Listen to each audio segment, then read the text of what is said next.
everyone, especially to our professor, Dr. Jonas E. Olandria.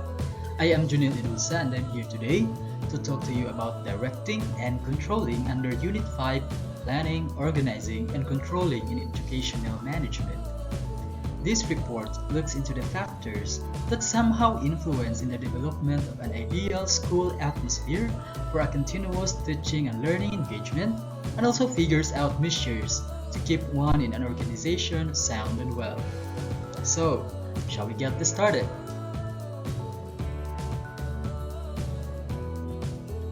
Alright, to give everyone an idea of what will actually transpire in this report, here are the content.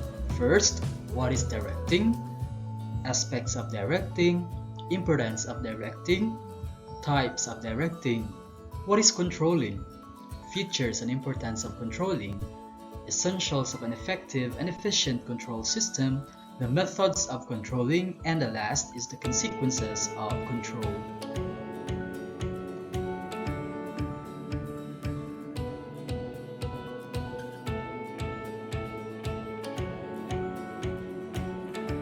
Okay, so what is directing? Directing is one of the major functions of the managerial process that assures the efficient working of organization to achieve the organizational objectives. It guides the concerned person in the proper direction. Therefore, directing is considered as life spark of an educational institution. Directing also in an educational setting is a process of direction that deals with the human element.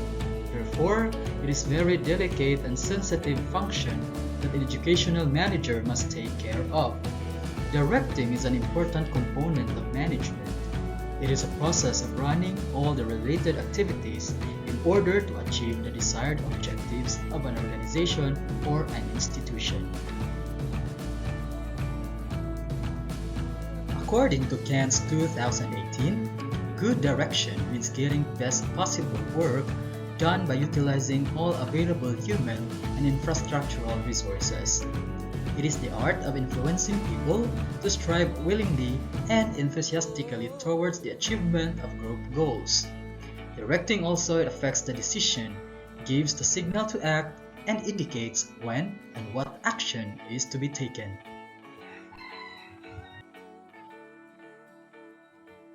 At this very moment, let us talk about the different aspects of directing. First, ability to use power effectively and in a responsible manner. Ability to understand people because each person has different level and force of motivation. Then, ability to inspire followers to apply their full capacities to an activity.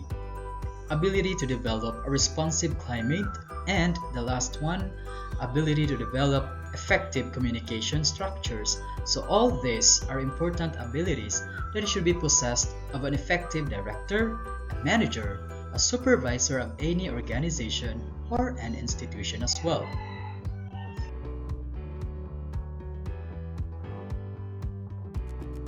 So this being said, that the process of directing is situational, need-oriented, and prompt-specific decisions act as a key for the process. Thus, direction can be defined as a part of management that directly involves influencing, guiding, supervising, motivating employees to achieve organizational goals. Directing is a very important aspect in an organization. It involves the following elements. First, supervision. Supervision, it is an act of supervising and directing the work of subordinates by their seniors. So the act of supervising is done by the seniors or the superior or the administrators. Next, motivation. Motivation is an act of inspiring and encouraging the employees and co-workers to perform better by giving them the correct feedback, praise, and incentives for performance excellence. So whenever the employee did their best and have done their best, it should be right and just to provide them feedback, positive feedback to be specific, praise and incentives for their performance or excellent performance.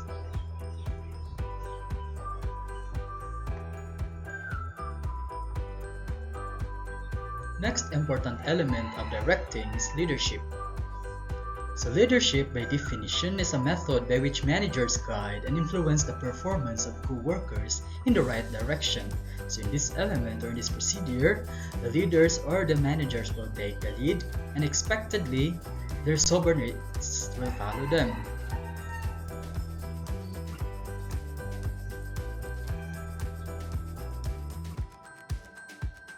Another element of directing is communication.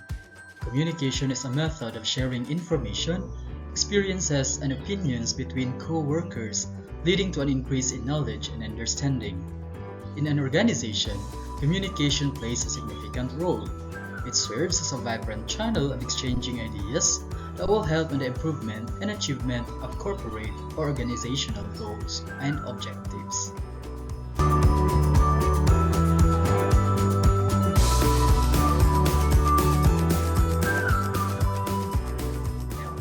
Let us talk about importance of directing.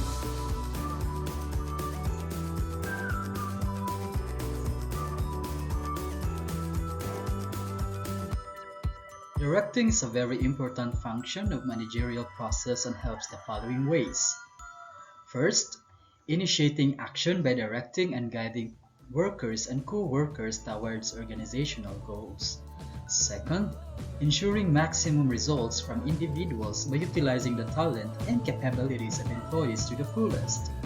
Third, simplify changes by introducing external and internal changes in the firm and enabling workers and co-workers contribute their best to achieve organizational goals and objectives. Directing is essential to achieve goals and objectives. In an educational institution, efficient teaching learning process, development of curriculum, use of innovative methodology, use of teaching aids, and effective classroom management can only be ensured through proper process of directing. Basically, there are three types of directing processes. A good manager may use any of these, depending on the nature and the need of the organization. The first type of directing process goes to the consultative directing. In this type of directing process, participative techniques of giving directions are administered. The second type of directing process goes to the free-rein directing, or known also as the laissez-faire. In this type of directing process, the supervisor does not participate actively in giving decisions. The third type of directing process goes to the autocratic, or otherwise known as the dictatorial directing, wherein the executive keeps the entire authority and control with him.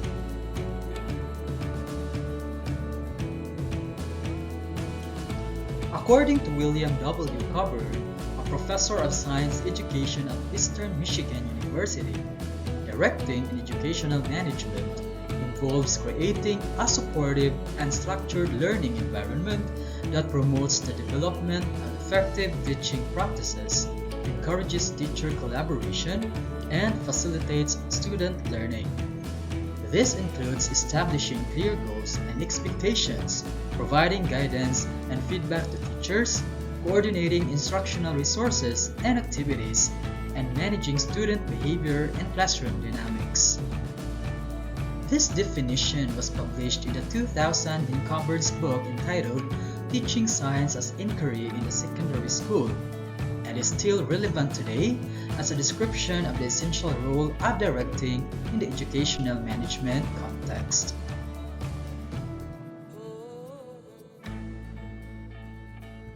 Another important aspect of educational management is controlling. First and foremost, let us identify and be aware of what controlling is. Controlling involves the monitoring of all activities in a way that focus on achieving objectives of the organization. According to EFL Bridge, control is the checking of current performance against predetermined standards contained in the plans with a view to ensuring adequate progress and satisfactory performance. According to Harold Kuntz, Controlling is the measurement and correction of performance in order to make sure that objectives and plans devised to attain them are accomplished.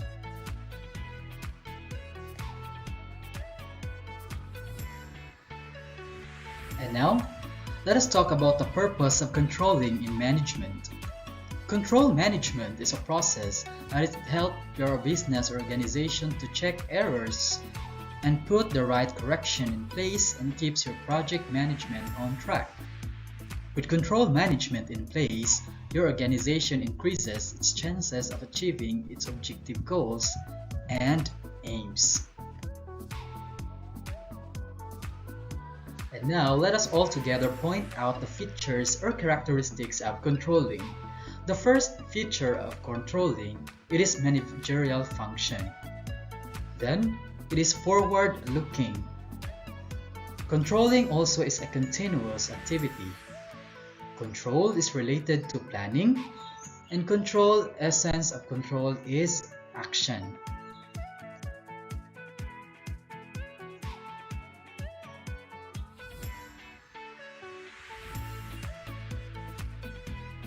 So here are the following importance of controlling, and this will actually satisfy the questions as to why controlling is important. Number one, it helps in comparing the actual performance with the predetermined standards and take corrective measures to achieve the goals. Number two, importance of controlling is judging accuracy of standards. Efficient control system helps in judging the accuracy of standards. Third, making efficient use of resources. It checks working of employees and ensures effective and efficient use of all resources in an organization. The fourth importance of controlling is that improving employee motivation. A systematic evaluation of performance and rewards in form of increment, bonus, promotion motivate employees to put their best efforts. And the fifth importance of controlling is ensuring order and discipline. Controlling ensures a close check on the activities of the employees and create order and discipline in the organization.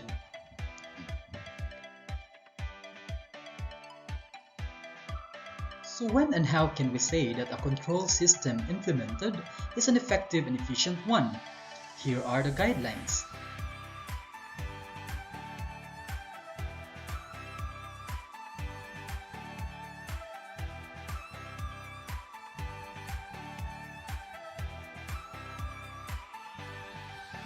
Essentials of an effective and efficient control system. Number one, simplicity. A good control system must be simple and easily understandable, and managers can apply it effectively. Second, objectivity.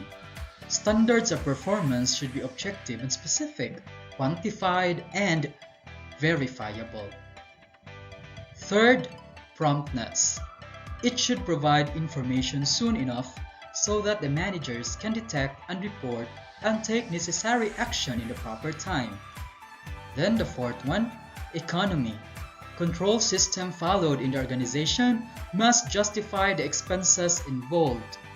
And the fifth one, flexibility. Internal goals and strategies must be responsive to changes in the environment, and control system should be flexible based on changing conditions.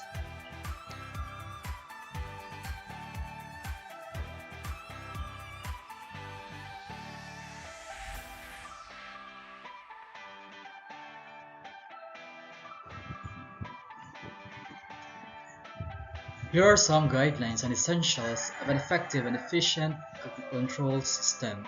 Number 6. Accuracy. Control system should encourage accurate information in order to detect deviations. Number 7. Suitability. Control must reflect needs and nature of activities of an organization. Number 8. Forward-looking nature. It must be directed towards the future and it will conform with plans adopted. Number 9. Motivating. It should pay due attention to human factor and designed to secure positive action from workers. And number 10, the last essential or guideline of an effective and efficient control system, corrective action, wherein it should not only detect deviations and failures, but should also disclose where they are occurring and responsible to correct them.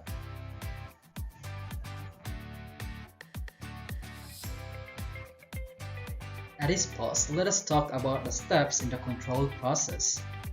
According to Robert G. Muckler's management, control is a systematic effort to set performance standards with planning objectives to design information feedback system, compare actual performance with these predetermined standards, determine whether there are any deviations and to measure their significance, and take any corrective action required to assure that all corporate resources are being used in the most effective and efficient possible way for achieving corporate objectives. Moving forward, we have four methods of controlling, namely establishment of performance standards, then measurement of actual performance level, followed by comparison of performance with predefined standard, and the last method of controlling goes to the taking corrective measures. So, let us talk about each methods of controlling one at a time.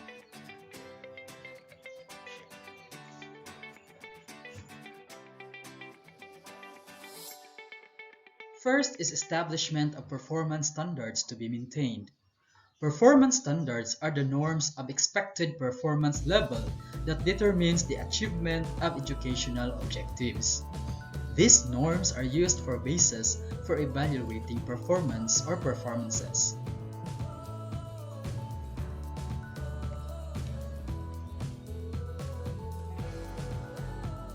Next, we have measurement of actual performance level.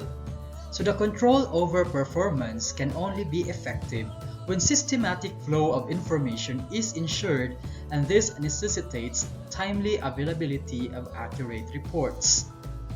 It is a continuous ongoing process which should be done with the help of an appropriate strategy, way, or mechanism. Next, we have comparison of performance with predefined standards. According to R.C. Davis, there are four phases in the comparison of performance. First, collecting raw data, accumulation, categorization, and recording of the accumulated data, continuous and periodic evaluation of completed action, and the last one, reporting the status of accomplishment to higher line or superior of authority. After the process of comparison, if the result matches with the expected level of performance, or in other words, if the performance matches the standards, then management can conclude that everything is in control.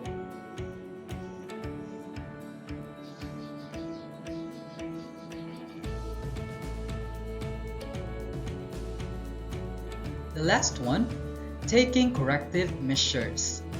In case of any discrepancy or errors between the results and the expected outcome, the important step is to take appropriate action.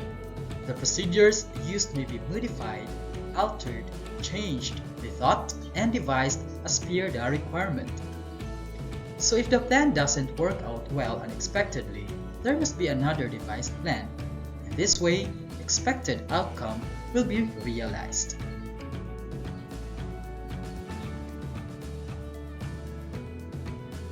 So is there any downside of control? Let's try to answer the question. So in this, consequences of control. Undesirable and inappropriate control leads to unanticipated and undesirable effects. In most of the cases, there exists a kind of resistance towards this process. The higher extent of control affects the teachers and supporting staff adversely, so we are talking here in the context of an educational setting. When the approach of management towards performance appraisal is narrow, good teachers get discouraged for taking new initiatives. Too much pressure on the employees for achieving the predetermined standard sometimes leads to incorrect reporting of information. So, there should be proper decentralization of control because over-centralization in decision-making creates an alien attitude among the teachers.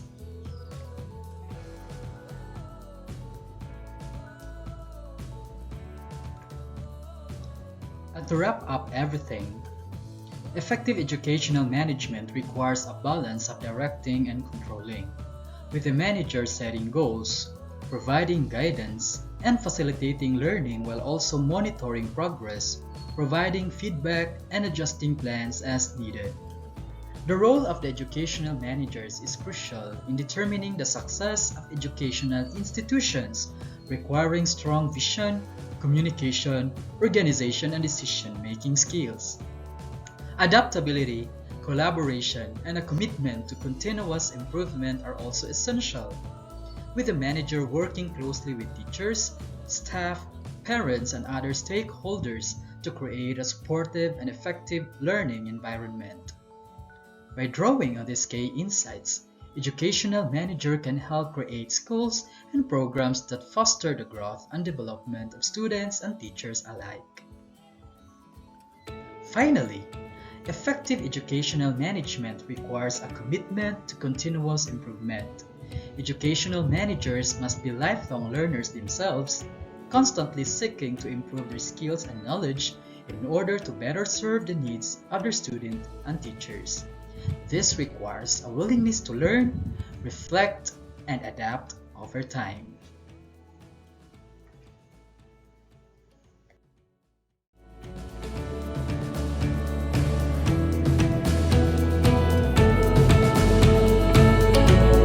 Once again, this is Junili Dulsa saying thank you for taking time off viewing and listening in this discussion. I so hope that you have learned a thing or two out from the concepts I have introduced and talked about. God bless us all and have a good day ahead.